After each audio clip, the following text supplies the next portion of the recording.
This message comes from Amazon Pharmacy. When you're on hold with the pharmacy and you hear, your call is very important, after the 10th loop, you start to doubt that. Amazon Pharmacy delivers meds to you fast without the hold music. Amazon. Healthcare just got less painful. Hey, it's NPR's Book of the Day. I'm Andrew Limbong. Today, we're bringing you two extremely different books, inspired by a similar time in world history. In a bit, a fantasy romance novel inspired by the Japanese occupation of Korea up until the end of World War II. But first, in the 1940s, the United States government was detaining people of Japanese descent in camps. Now, when I first learned about these camps in school, they were called internment camps. In the title of her new book, writer Tracy Slater uses a much more direct name. The book is called Together in Manzanar, the true story of a Japanese Jewish family in an American concentration camp. And in the book, she writes about a real mom who was not Japanese, who made the decision to follow her 3-year-old Japanese son into one of these camps. After the break, Slater tells NPR's Sacha Pfeiffer what life was like inside, but also about the conflicted feelings this mom had after all was said and done. This message comes from Amazon. Have you ever been so sick that even the thought of standing up to go to the doctor made you even more sick? Amazon One Medical has 24/7 virtual care so you can get help while horizontal. And with Amazon Pharmacy, you can get medicine delivered fast right to your door. You just have to make it to your door. Thanks to Amazon, healthcare just got less painful. Picture this situation. You're a parent raising a toddler, and one day you're told your child must be sent to a detention camp without you. That's the real-life decision at the center of a new book based in the early 1940s. Japan had recently attacked Pearl Harbor. In response, the U.S. government began rounding up everyone of Japanese descent on the West Coast. The new book, Together in Manzanar, the true story of a Japanese Jewish family in an American concentration camp, captures the hysteria and pain of that era. Author Tracy Slater writes about a mother forced to decide whether to go to a camp with her 3-year-old Japanese-American son or remain with her other child, who was white. I think Elaine felt like she had nowhere to turn. She knew that there was no keeping Tommy out of Manzanar. The chances that she would find some way out of this dilemma that she was in was not possible. Slater explained to me why that mother, Elaine Buckman-Yoneda, chose to stay with her son, Tommy, and leave her daughter behind. I think she knew logistically that she could not let the Army take her 3-year-old son to Manzanar without her. Because, first of all, I think she could not imagine being without him.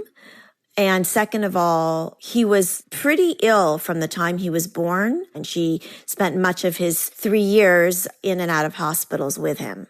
So I think she knew that he was a really vulnerable child and couldn't imagine sending him to detention in a desert without her. And Elaine's husband, Carl, was a U.S. citizen born in the U.S., but that didn't spare him from being rounded up because he was of Japanese descent. So the U.S. was in a pretty unforgiving state of mind. Yes.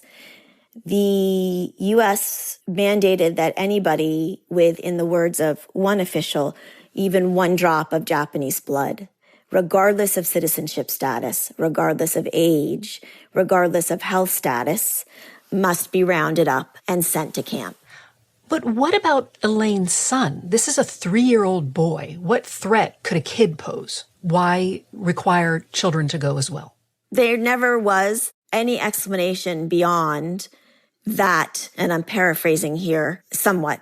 The Japanese race is an enemy race, and no matter where a Japanese person is born or who they are or how old they are, they're a threat and they need to be removed. It's really hard to imagine that this went over, but it did.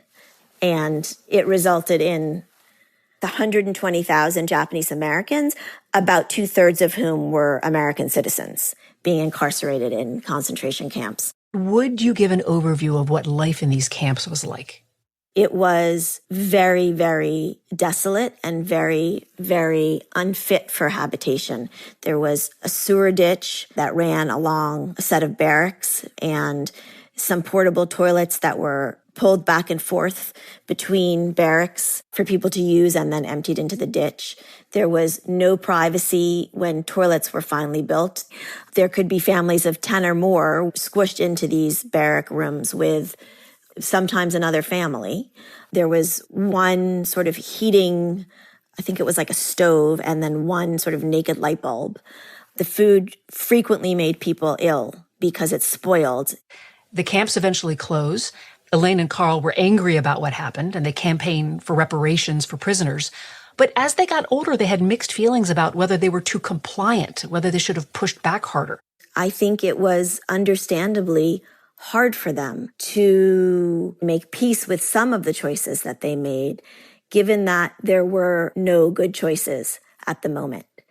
I think looking back many years after the war, knowing that the Allies would eventually be successful, it may have looked a little different, this choice that they made, that in order to support the Allied war effort and in order to maintain their connection to the leftist community in the United States at the time, which firmly believed and was very clear that the fight against the Axis had to take precedent over everything. And you criticizing the American government was only going to hurt that fight.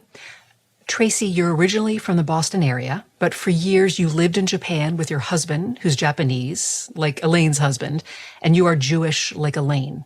I assume you saw parallels between yourself and Elaine, and I'm wondering if you did and why you wanted to write about her and her family. I did see a lot of parallels between myself and Elaine. I wanted to write about her partly because of that, but also because in many ways I gave up a lot of my life for my marriage, and that I moved from Boston to Japan to be with my husband. And Elaine gave up a lot as well because of her marriage, things with way higher stakes going into Manzanar and all that she endured during that period of history. And that just made her absolutely fascinating to me. What has creating this book and all the history you studied along the way to make this book made you think about what's happening in the U.S. today when it comes to immigrants and immigration? You know, I think that this is the true story of an American family that gets swept up in an inflection point in our history. And there's a lot of ways in which that is similar to an inflection point that a lot of people feel we're in now. And when the concept of the forced removal and incarceration was first being discussed, it was discussed as a policy to handle Japanese immigrants. Now that the country was at war with Japan, what were we going to do about the people who had immigrated from Japan and set up families here? And it very quickly morphed into a discussion of incarcerating the entire Japanese American community. So I think as a nation, we need to be really careful with what's happening now and with the potential that it could lead us even further into a darker chapter. Tracy Slater is the author of Together in Manzanar, the true story of a Japanese Jewish family in an American concentration camp. It was published this month. Tracy, thank you. Thank you so much.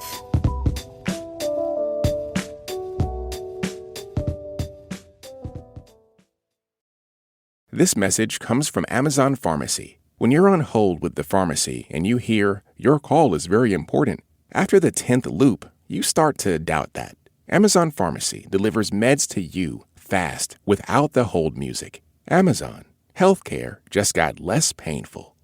This message comes from Wise, the app for doing things in other currencies. With Wise, you can send, spend, or receive money across borders, all at a fair exchange rate. No markups or hidden fees. Join millions of customers and visit wise.com. T's and C's apply. While the U.S. was detaining Japanese people, Japan was working on its own efforts to erase the culture of Koreans.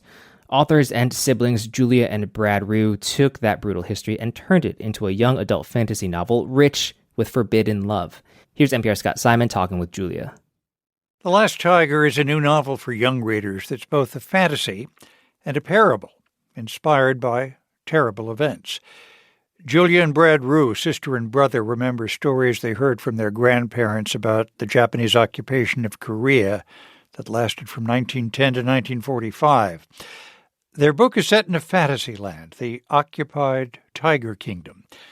The people have been subjugated and tigers all but extinguished by the invading Dragon Empire. Two young people, Eunji and Sung, from separate social spheres, are thrown together whether they like it or not.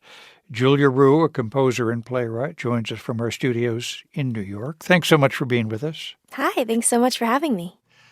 What kind of stories did you hear from your grandparents? So, growing up, our grandparents were both pretty avid storytellers. Every time we'd visit them, they would tell these amazing, very colorful stories about their past. Our grandmother came from a really prominent family in Korea, and our grandfather was on the absolute opposite end. And one of their favorite stories to tell was this story about their forbidden romance. They were forbidden by their parents from seeing each other, mostly by my grandmother's parents, but they would find ways to secretly communicate and to sneak out and go on these secret dates. It really wasn't until my grandfather passed away in 2020 that we got sort of a really full, comprehensive story. My grandmother ended up writing down like 50 pages of memories from her life with my grandpa. And I actually ended up finding this email from my grandfather where he had also detailed his forbidden romance with my grandmother way back when I was in high school. And at the end, he'd written, "Will you turn this into a fictional story?" So after poring through our grandmother's memoir journal and reading through this email from my grandfather, we were just so inspired to share their story with the world in a new and fresh way. Tell us about the state of this kingdom you've created in this novel for young readers. Why does the dragon regime consider tigers so dangerous? This is really inspired by true events.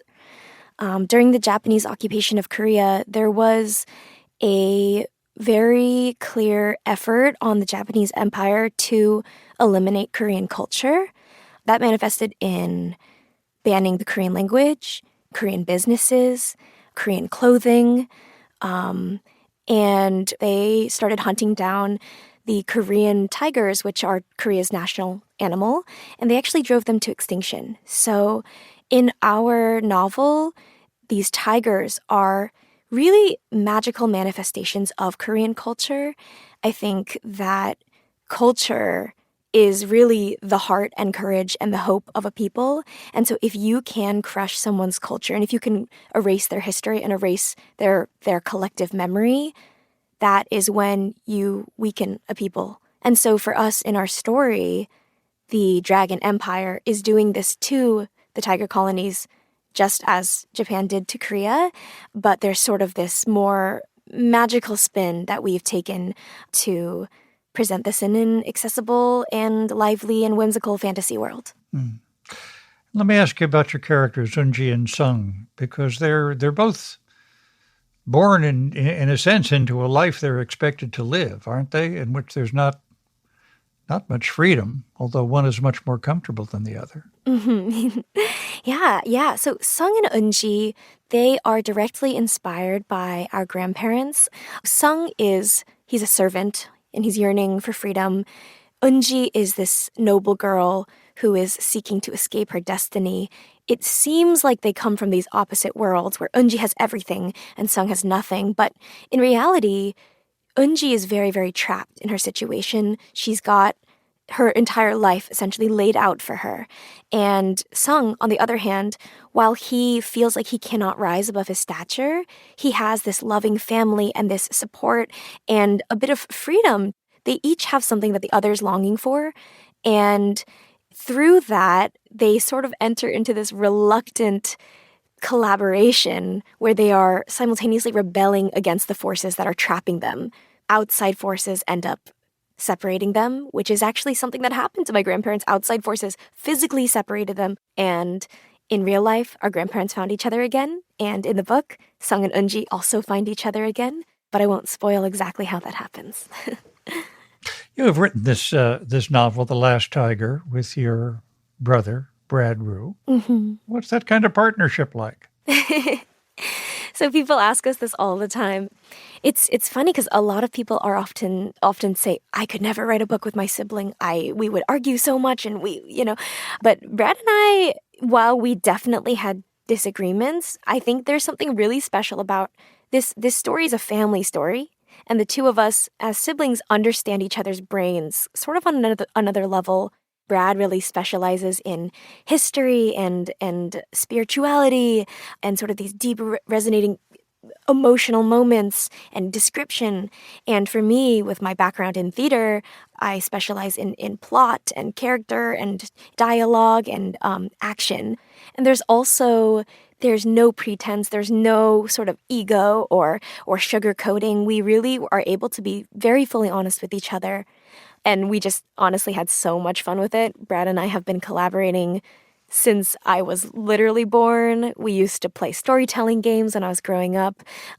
He would tell stories. I would jump on the bed and I'd say, oh, and then this happens. And he'd say, and then this happens. And I would say, and this happens. And that's pretty much exactly how we ended up writing the book. You've been doing this a long time then, haven't you? He is my oldest collaborator.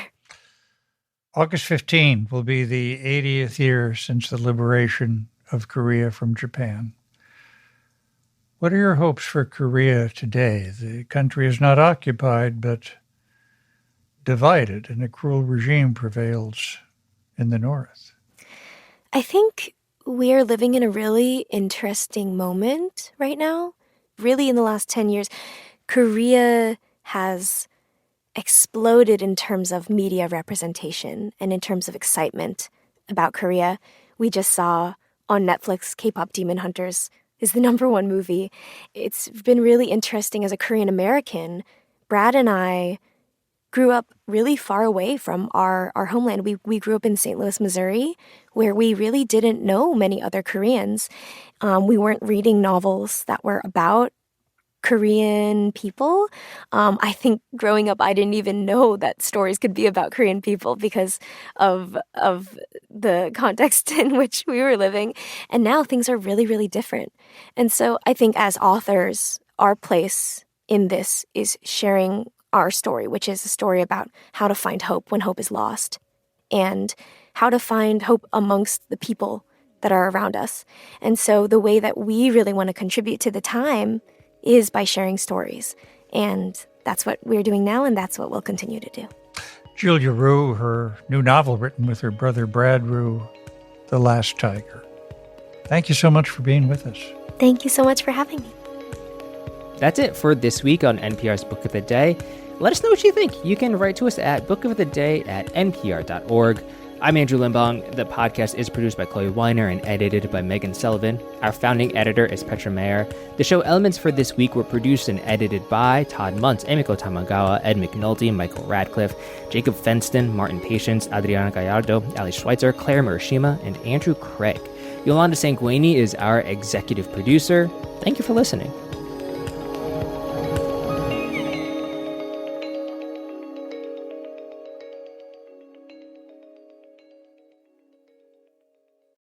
This message comes from Schwab. At Schwab, how you invest is your choice, not theirs. That's why when it comes to managing your wealth, Schwab gives you more choices. You can invest and trade on your own. Plus, get advice and more comprehensive wealth solutions to help meet your unique needs. With award-winning service, low costs, and transparent advice, you can manage your wealth your way at Schwab. Visit schwab.com to learn more. This message comes from Jerry. Many people overpay for car insurance because switching feels like too much hassle. That's why there's Jerry, your proactive insurance assistant. Jerry compares rates side by side from over 50 top insurers and helps you switch with ease. Jerry even tracks market rates and alerts you when it's best to shop. No spam calls or hidden fees. Drivers who save with Jerry could save over $1,300 a year. Switch with confidence. Download the Jerry app or visit jerry.ai/NPR today. This message comes from DSW. Where'd you get those shoes? Easy, they're from DSW. Because DSW has the exact right shoes for whatever you're into right now. You know, like the sneakers that make office hours feel like happy hour, the boots that turn grocery aisles into runways, and all the styles that show off the many sides of you. From daydreamer to multitasker and everything in between, because you do it all in really great shoes. Find a shoe for every you at your DSW store or DSW.com.